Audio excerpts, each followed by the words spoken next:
وما أرسلنا قبلك إلا رجالا نوحي إليهم فاسألوا أهل الذكر.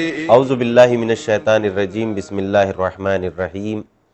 الحمد للہ الذی انزل الفرقان علی عبدہ لیکون للعالمین نذیرا والصلاة علی من جعلہ شاہدا ومبشرا ونذیرا وداعیا الی اللہ بإذنہ وسراجا منیرا وعلی اہلہ الذین اذھب عنہم الرجس اہل البیت وطہرہم تطہیرا. اما بعد. ناظرین کرام، سلام علیکم. دینی احکام میں آپ سبھی کا استقبال ہے، جس میں ہم سوال و جواب کی صورت میں آپ کی خدمت میں احکام شرعیہ پیش کرتے ہیں. اس سلسلے میں ہم نے آپ کی خدمت میں احکام تقلید کے بارے میں کل گفتگو کی تھی.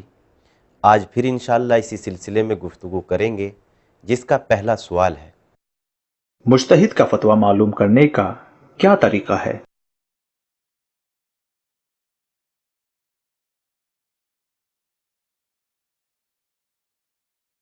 جواب پیش خدمت ہے. مجتہد کا فتویٰ 4 طریقوں سے معلوم کیا جا سکتا ہے. نمبر 1، انسان خود مجتہد سے سنے. دوسرے، 2 ایسے اشخاص مجتہد کا فتویٰ بیان کریں جو عادل ہوں. تیسرے، کسی ایسے انسان سے مجتہد کا فتویٰ سنے جو قابل اطمینان اور سچا ہو.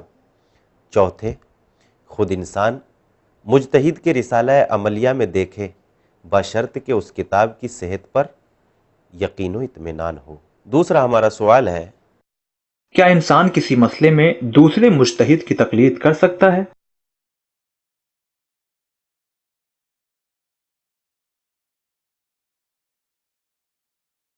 جواب پیش خدمت ہے: جی ہاں. اگر مجتہد عالم کا کسی مسئلے میں فتویٰ موجود نہ ہو تو تقلید کرنے والا کسی دوسرے مجتہد کی تقلید کر سکتا ہے، لیکن جس کا اس سلسلے میں فتویٰ موجود ہو، اس میں احتیاط واجب یہ ہے کہ اس کی تقلید کرے جو دوسروں سے زیادہ عالم ہو. تیسرا ہمارا سوال ہے: احتیاط واجب اور احتیاط مستحب کس کو کہتے ہیں اور ان دونوں میں کیا فرق ہے؟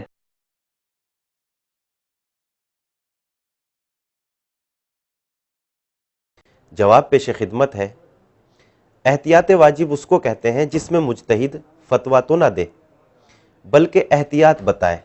مثلا نماز کی پہلی اور دوسری رکعت میں سورہ حمد کے بعد ایک مکمل سورہ پڑھے، تو اب تقلید کرنے والے کا فریضہ ہے یا تو وہ اس احتیاط پر عمل کرے، یعنی نماز کی پہلی اور دوسری رکعت میں سورہ حمد کے بعد ایک مکمل سورہ پڑھے، یا پھر کسی ایسے مجتہد کی تقلید کرے جس کی تقلید کرنا جائز ہو. اگر وہ مجتہد کہے کہ نہیں، نماز میں سورہ حمد ہی کافی ہے، تو پھر وہ اس کی تقلید کر سکتا ہے.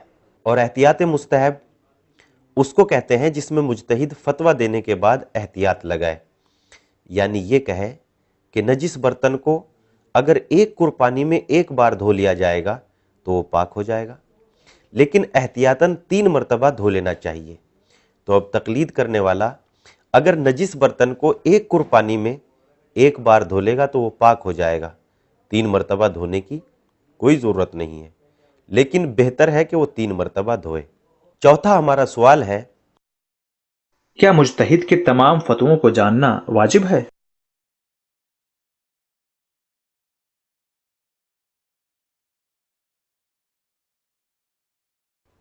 جواب پیش خدمت ہے: مجتہد کے تمام فتووں کو جاننا واجب نہیں ہے، بلکہ ان فتووں کا جاننا واجب ہے جو انسان کو اکثر پیش آتے ہوں. پانچواں ہمارا سوال ہے: اگر کوئی انسان جس کا فریضہ تقلید کرنا ہے اور وہ ایک مدت تک بغیر تقلید کے اعمال بجا لائے تو کیا اس کے اعمال صحیح ہیں؟ جواب پیش خدمت ہے: اگر کوئی شخص جس کا فریضہ تقلید کرنا ہے اور وہ ایک مدت تک بغیر تقلید کے اعمال بجا لاتا رہے، یعنی نماز، روزہ، حج، خمس، زکوٰۃ وغیرہ انجام دیتا رہے، اور بعد میں وہ کسی مجتہد کی تقلید کر لے، اگر وہ مجتہد اس کے پہلے والے اعمال پر فتویٰ لگائے کہ وہ صحیح ہیں تو وہ صحیح تصور کیے جائیں گے، ورنہ باطل ہیں۔ چھٹا ہمارا سوال ہے، کس عمر کے بچے یعنی لڑکے اور لڑکیوں پر احکام شریعت پر عمل کرنا واجب ہے؟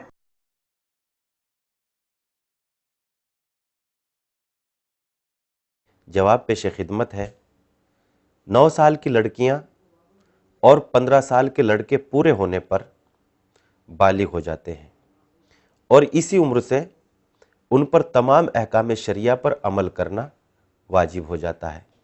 لیکن یہ واضح رہے، 9 سال اور 15 سال کا حساب قمری سال سے طے ہوگا، یعنی ہر قمری سال 354 دن اور 6 گھنٹے کا ہوتا ہے۔